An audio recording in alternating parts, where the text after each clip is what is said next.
Assalamualaikum warahmatullahi wabarakatuh.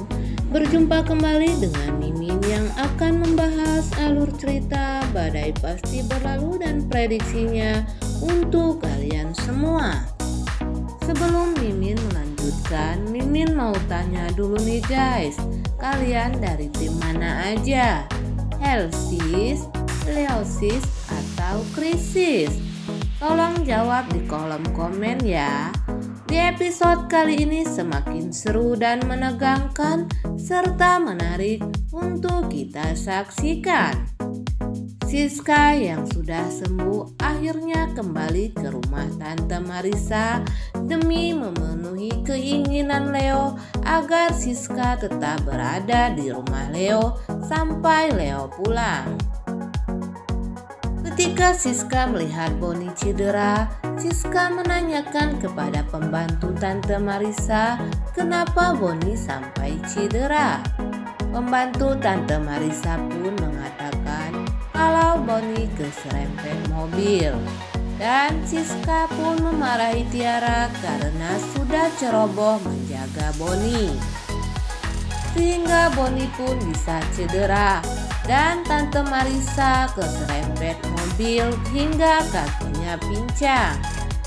Siska mengatakan kepada Tiara kalau Tiara benar-benar tidak bisa diandalkan. Duh guys, ngapain juga Siska ini ngurusin Boni sama Tante Marissa?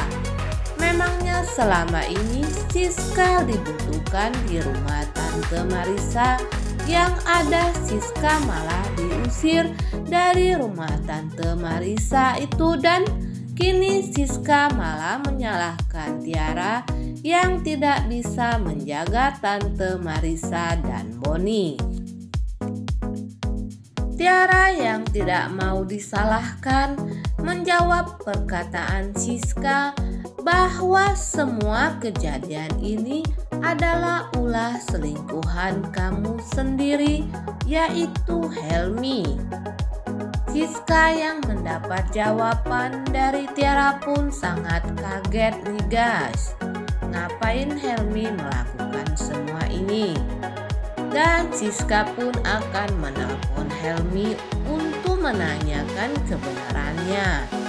Tapi Siska mengurungkan niatnya karena Siska sudah pernah berjanji kepada Leo dia tidak akan berhubungan dengan Helmi lagi, yang kemungkinan nantinya bisa membuat Leo cemburu kepada Helmi. Meski seperti yang kita ketahui kalau Helmi selalu mengejar Siska agar Siska bisa kembali ke pelukannya, dan Helmi tidak mengakui pernikahan Siska dan Leo. Di scene lain terlihat Pak Diki yang mendatangi Cory di apartemen Chris, dan Pak Diki diam-diam masuk ke kamar Dokter Cory dan membius Dokter Cory hingga tidak sadar diri. Sehingga dengan mudah Pak Diki membawa Dokter Cory ke kontrakannya sambil berkata kalau Dokter Cory harus ikut dengannya karena dia adalah suami sah Dokter Cory. Johnny yang datang pun untuk menjemput Dokter Cory mengetuk pintu apartemen memanggil Dokter Cory, namun tidak ada jawaban. Dan ketika itu Maureen pun datang ke apartemen itu demi membuktikan kata-kata Pak Diki kalau Johnny sudah selingkuh dengan Dokter Cory. Johnny yang sedang memanggil Dokter Cory pun kaget dengan kedatangan Maureen ke apartemen itu, sehingga Johnny dan Maureen pun adu mulut.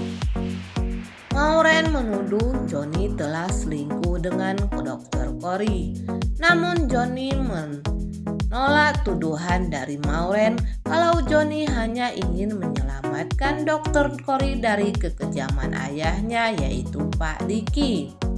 Karena kesal bertengkar dengan Maureen, Johnny pun mengatakan kalau dia akan menceraikan Maureen.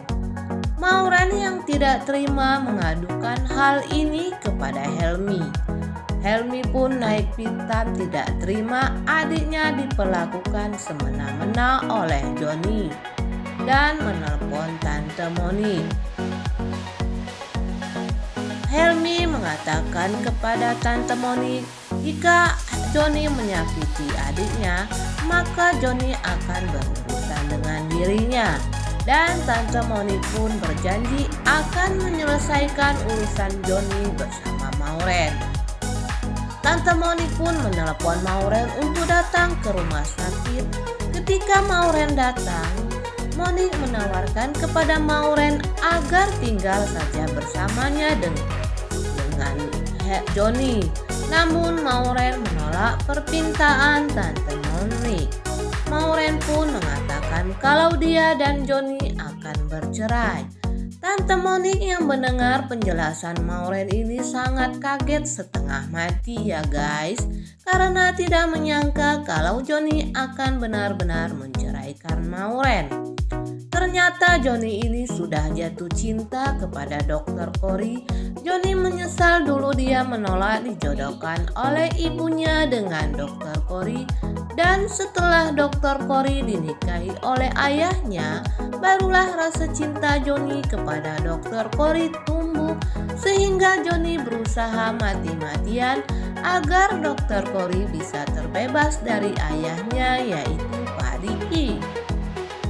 Namun ini hanya prediksi Mimin semata ya guys, yang belum tentu kebenarannya. Karena Mimin lihat Joni ini lebih mementingkan keselamatan Dr. Cory daripada mengurusi rumah tangganya bersama Mauren. Sementara itu Pak Dirga sangat khawatir atas keselamatan Dr. Cory karena handphone Dr. Cory tidak bisa dihubungi. Pak Dirga pun menelpon Reta, tapi jawaban Reta ini sangat kurang ajar ya guys. Dia bilang kalau dia tidak mau tahu di mana keberadaan Dr. Cory dan Reta tidak peduli Dr. Cory mau celaka ataupun meninggal sekalian. Reta tidak peduli. Pak Dirga yang mendapat jawaban dari anaknya ini langsung marah kepada Reta dan menutup teleponnya. Dan ketika Pak Dirga menghubungi Joni pun mengatakan kalau dia meminta maaf tidak bisa melindungi Dr. Cory dan kini Dr. Cory ada bersama ayahnya yaitu Pak Diki. Mendengar penjelasan Joni, Pak Dirga naik pitam nih guys. Pak Dirga akan membalas perbuatan Pak Diki terhadap anaknya yaitu Dr. Cory. Nah guys, Mimin kira cukup sampai di sini dulu. Apabila ada kekurangan, Mimin mohon maaf. Wassalamualaikum warahmatullahi wabarakatuh.